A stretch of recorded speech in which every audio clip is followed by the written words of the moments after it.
क्या हीर को बिना किसी गलती के जेल की सलाखों के पीछे जाना पड़ेगा? क्या नवाब अपनी बेगुनाह पत्नी को बचा पाएगा या फिर निम्रत की खतरनाक साजिश सब कुछ बर्बाद कर देगी? आने वाले एपिसोड में ऐसा जबरदस्त ट्विस्ट देखने को मिलेगा जो कहानी का पूरा रुख बदल सकता है। इसलिए वीडियो को आखिर तक जरूर देखिए। सीरियल टू जूलियट जट्टी के अपकमिंग ट्रैक में कॉलेज का माहौल अचानक तनाव और हंगामे में बदलने वाला है। शुरुआत होती है कॉलेज कैंपस से, जहां टीना एक बार फिर हीर को सबके सामने नीचा दिखाने की कोशिश करती है। वह जानबूझकर हीर के हाथ में झाड़ू थमा देती है और ताने मारते हुए उसे अपमानित करती है। उसके शब्द सिर्फ मजाक नहीं होते, बल्कि हीर को मानसिक रूप से तोड़ने की कोशिश होते हैं।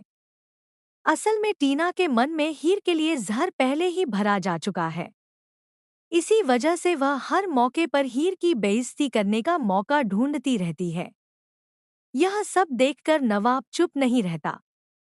वह बार बार सबको समझाने की कोशिश करता है कि हीर के साथ गलत हो रहा है, लेकिन गुस्से और गलतफहमी के बीच उसकी आवाज कोई सुनना ही नहीं चाहता। धीरे धीरे बहस इतनी बढ़ जाती है कि दोनों ग्रुप आमने सामने आ जाते हैं। पहले जुबानी लड़ाई होती है, फिर धक्का मुक्की और आखिरकार मामला हाथापाई तक पहुंच जाता है। पूरे कॉलेज में अफरातफरी मच जाती है और तभी वहां प्रिंसिपल पहुंच जाते हैं। स्थिति को संभालने के लिए प्रिंसिपल सभी को सजा सुनाते हैं।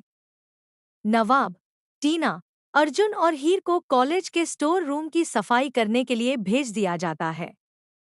पहली नज़र में सब कुछ सामान्य लगता है, लेकिन किसी को अंदाजा नहीं होता कि असली खेल अब शुरू होने वाला है।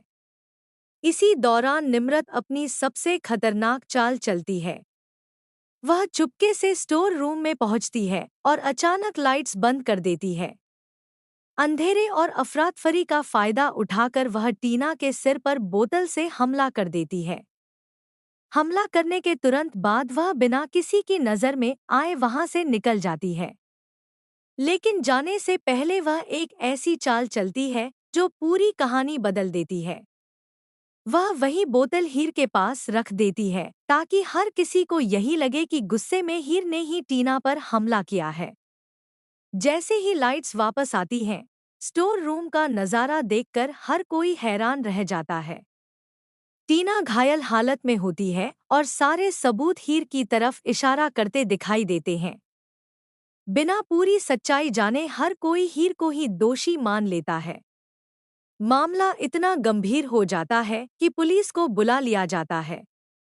कुछ ही देर बाद पुलिस सीधे नवाब के घर पहुंचती है और हीर को गिरफ्तार करने की तैयारी शुरू कर देती है। यह पल कहानी का सबसे भावुक मोड़ बन जाता है। नवाब बार बार पुलिस से कहता है कि हीर बेगुनाह है और उसे फंसाया गया है। वह हीर का हाथ छोड़ने से इनकार कर देता है और उसे बचाने की पूरी कोशिश करता है। लेकिन कानून अपनी प्रक्रिया के अनुसार चलता है और आखिरकार पुलिस हीर को अपने साथ ले जाती है। नवाब बेबस होकर सिर्फ उसे जाते हुए देखता रह जाता है। अब बात करते हैं सबसे बड़े सवाल की। हमारी भविष्यवाणी, प्रेडिक्शन। हो सकता है कि निम्रत ने यह पूरी साजिश सिर्फ इसलिए रची हो ताकि नवाब और हीर को माता की चौकी से दूर रखा जा सके और अपने किसी बड़े मकसद को आसानी से पूरा कर सके। दूसरी तरफ संभावना यह भी है कि नवाब, बुज़ और कोयल मिलकर असली सबूत ढूंढेंगे और हीर की बेल करवाने की पूरी कोशिश करेंगे। अगर उन्हें स्टोर रूम की सच्चाई या कोई अहम गवाह मिल जाता है, तो निम्रत की पूरी साजिश सबके सामने आ सकती है। लेकिन सबसे बड़ा सवाल अभी भी बाकी है। क्या हीर समय रहते जेल से बाहर आ पाएगी? क्या नवाब असली गुनहगार का पर्दाफाश करेगा? या फिर निम्रत अपनी अगली चाल में भी कामयाब हो जाएगी? इन सभी सवालों के जवाब आने वाले एपिसोड्स में मिलेंगे। अगर आप टू जूलियट जट्टी के हर नए अपडेट सबसे पहले देखना चाहते हैं, तो वीडियो को लाइक करें, चैनल को सब्सक्राइब करें और बेल आइकन जरूर दबाएं। मिलते हैं अगले धमाकेदार अपडेट के साथ।